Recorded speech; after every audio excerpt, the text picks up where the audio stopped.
This video will be reviewing some of the basic features and functions in EMG Plus and Sierra Summit version 3.1. We'll mainly be talking about spontaneous mode and part of volitional mode. We'll get into the more quantitative features in EMG Plus in the advanced video. We'll start with the trace window. In EMG Plus, the trace window is very interactive, easy to use.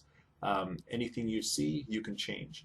Obviously, it's easy. I think it's easiest to change the things like gain and sweep with your bass unit. So the blue knob on the bass unit adjusts your gain and your sweep.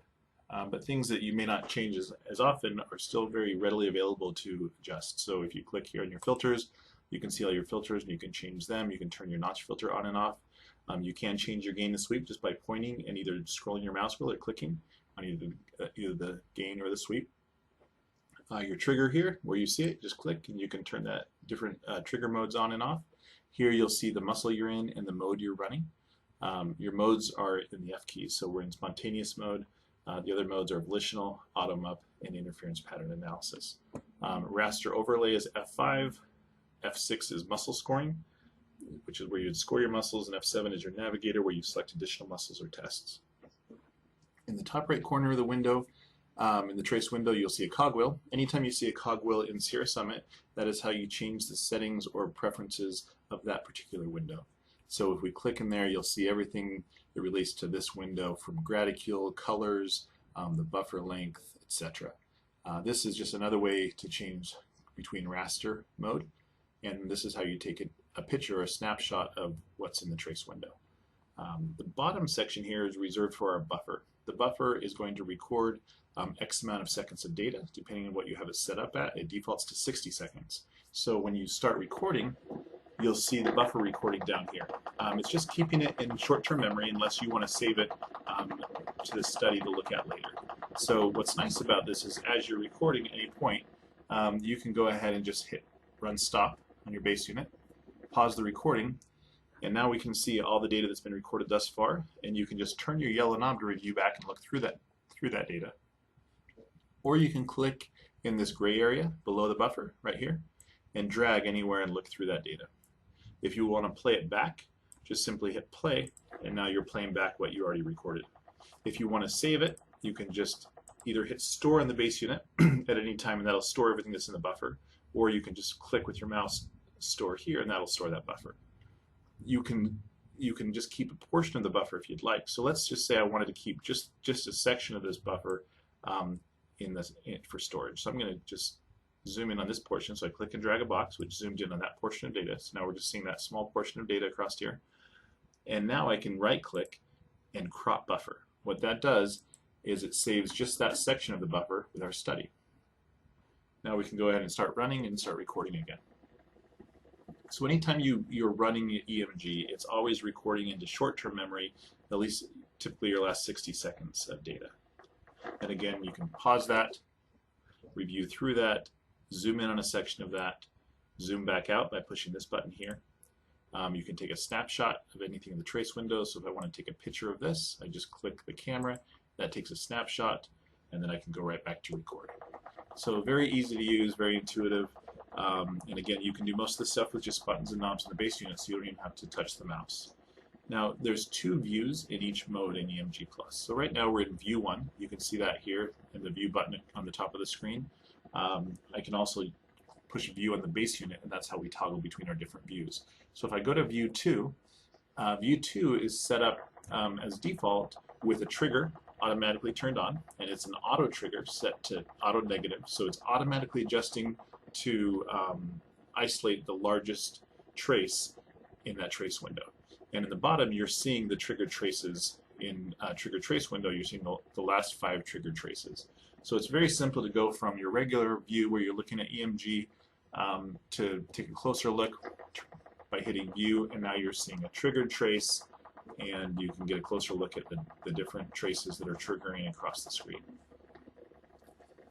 Once we're ready to move on to volitional mode, we may want to pause here and score our spontaneous activity if we want to, or we can just move on and continue with looking at motor units and recruitment, etc. before we score the muscle. But anytime if you want to score the muscle, just push F6 on the bass unit or with your mouse.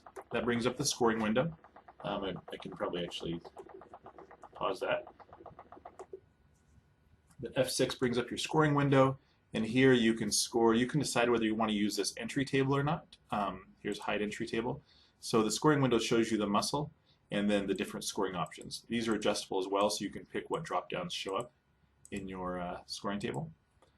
If another way to score those, however, is with the entry table. So if that's shown, it actually is just a another way of scoring that muscle. So if we, rather than having to click here and drop down and select, we're seeing the muscle name here and all the drop downs visible right here. So we can just say, let's say this at 2+ fibs, 2+ positive sharp waves. And now we can close that window by hitting F6 and move on with our study. F2 takes us into volitional mode. Okay, volitional mode is going to be preset to the gains and sweeps that you typically use for looking at motor units. And this has some features specific to looking at motor units. What's really nice about volitional mode, and I'm just going to take a second to bring up a different data set so we can look at actually some motor units, is as soon as you go to volitional mode, we're giving you some live quantitative statistics of the motor unit without having to do anything. So as the needle's in the patient, without having to do any analysis, we are automatically adjusting the trigger for you to isolate the largest motor unit, and then giving you statistics of that triggered motor unit right here in the top left corner of the average muck window. You can click in there and pick what statistics you want to see. So maybe you want to see firing rate instead of rise time. So now I'm seeing amplitude, duration, and firing rate. Now there are some published reference limits for EMG, and those are preset in EMG Plus. I think there's 5 muscles. Biceps brachialis is one of them. So while the needle's in there, we're seeing the amplitude is green, meaning it's within normal limits. Now this second motor unit is showing an increased amplitude and normal duration. When you freeze and hit stop, what you see is the averaged motor unit and then the contributing traces of that average. The white are the ones that are actually being averaged, the grays are being excluded. In the cogwheel here, you can actually decide what type of averaging to use, how many traces get averaging. So currently we're using a weighted average, and we're averaging the last 8 traces. You can increase the traces that are averaged, and you can change between weighted and normal. Weighted just means it's picking the best representations of that motor unit and averaging those. Normal is just averaging all of those motor units that it finds. So again, just a very simple feature that's here available. Whether you use it or not, it's very nice to be able to see the statistics of the motor unit without having to do any post-analysis. You have the same features as far as the buffer goes in volitional mode as you did in spontaneous mode, so you can go back and you can store portions of the buffer. You can take a snapshot or image of the screen there. You can really do quite a bit more, but we'll get into the more quantitative aspects of volitional mode in the next advanced video. But for most cases, you're just going to come in here, finish up looking at your motor units, maybe your recruitment levels, and then finish scoring that muscle. So to score the muscle, hit F6, it brings you right back to the scoring screen, and let's say you found increased amplitude and normal duration. Down here there's some nice tools if you're using the entry table, so you can score all normal, and immediately makes that muscle how it came in default, which is normal. You can unscore all, which means it's not scoring it, meaning you didn't look at it. So if you didn't look at most of these things and you maybe just looked at insertional activity and fibs and positive sharp waves, you could unscore all and then just talk about the things you actually looked at. So maybe they had 2+ fibs and 2+ positive sharp waves.